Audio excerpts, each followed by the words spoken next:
আইপিএলের ৫৮তম ম্যাচে আজকে পাঞ্জাব এবং আরসিবি মুখোমুখি হচ্ছে। দুই দলেরই পয়েন্ট ৮। পাঞ্জাব পয়েন্ট টেবিলে ৮-এ, আরসিবি পয়েন্ট টেবিলে ৭-এ। ১১ ম্যাচ খেলেছে দুই দলই, ৪টা করে জয়, 7টা করে পরাজয়। রান রেটের ভিত্তিতে আরসিবি একটু উপরে রয়েছে। এই দুই দলের জন্যই এবারের আইপিএলে প্লে অফ খেলা, সেরা চারে যাওয়ার ব্যাপারটা প্রায় অনিশ্চিত হয়ে গেছে।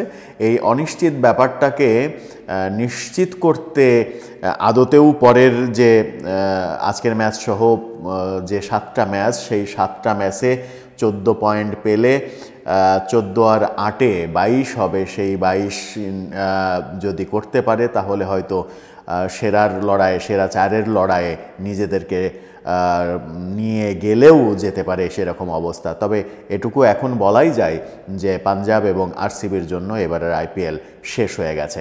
কিন্তু তারপরেও যেহেতু আইপিএল চলবে, কে কতটা শেষ পর্যন্ত ভালো করে, আগামী আইপিএলের জন্য প্রস্তুতিও একটা ব্যাপার রয়েছে। পাঞ্জাব এবং আরসিবি মোকাবেলা করবে আজকে পাঞ্জাব এবং আরসিবি যখন মোকাবেলা করবে তখন তাদের কোন দলকে আপনি এগিয়ে রাখবেন সেই প্রসঙ্গ তো আসবেই।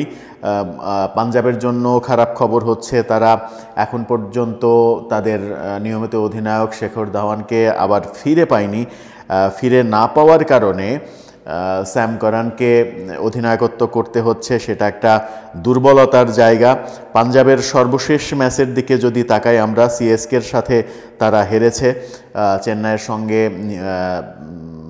হারার যে ঘটনাটা আমরা দেখেছি সেটা 139 রান করেছিল সেদিন তারা, 167 রানের জবাবে নিজেদের মাটিতে হেরে বসেছিল। নিজেদের মাটিতে হেরে বসা পাঞ্জাব আরসিবির সঙ্গে কতটা পেরে উঠবে সেটাই দেখার বিষয়। সর্বশেষ ম্যাচে আরসিবি যেটা করেছে সেটা হচ্ছে গুজরাটকে হারিয়েছে। গুজরাটকে হারিয়েছে 4 উইকেটে হারিয়েছে। গুজরাট সেদিন 147 রান করেছিল, সেটা পাড়ি দিয়েছে তারা 13.4 ওভারে। ভালো খেলেছিল আরসিবি সর্বশেষ ম্যাচে। পাঞ্জাব হেরেছে, আরসিবি জিতেছে। সেই দিক থেকে আরসিবি একটু মেন্টালি এগিয়ে থাকবে নিশ্চিত। কিন্তু আরসিবির তারকা বলতে ম্যাক্সওয়েলকে আবারও আমরা খেলতে দেখেছি। Du Plessis, Maxwell, Cameroon green, Virat Kohli, বড় বড় তারকা তাদের ঘরে, কিন্তু সেই বড় বড় তারকা দিয়েও এবারে কিছু হচ্ছে না। প্রথম দিকে একেবারে পয়েন্ট টেবিলের তলানিতে ছিল, তারপরে আমরা 4টা ম্যাচ জিততে দেখলাম। একটা ম্যাচ জেতার পরে অনেক দিন তারা জেতেনি, তারপরে 3টা ম্যাচ আবার জিতেছে। এই 3টা ম্যাচ জয়ের যে, বিশেষ করে গত ম্যাচে তারা যেভাবে গুজরাটকে হারিয়েছে, সেই ধারাটা যদি অব্যাহত রাখতে পারে তাহলে পাঞ্জাবের জন্য খুব একটা ভালো দিন হওয়ার কথা নয়, কারণ পাঞ্জাব খুব একটা ভালো ক্রিকেট খেলছে না। পয়েন্ট টেবিলেও পাঞ্জাব পিছিয়ে রয়েছে। সেই ক্ষেত্রে আমি অন্তত আজকের ম্যাচে পাঞ্জাবকেই পিছিয়ে রাখবো, আরসিবিকেই এগিয়ে রাখবো। আরসিবি গত ম্যাচে গুজরাটের মতো দারুণ একটা দলকে যেভাবে হারিয়েছে, সেই ছন্দ অব্যাহত রেখে পাঞ্জাবকে হারাবে বলেই আমার কেন যেন মনে হচ্ছে।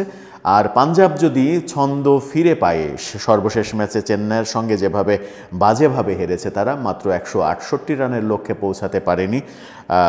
20 ওভার ব্যাটিং করেও মাত্র 139 রান করতে পেরেছে। সেই ছন্দে যদি থাকে তাহলে পরাজয়টা ঠেকানো তাদের জন্য অনেক বেশি কঠিন হয়ে যাবে।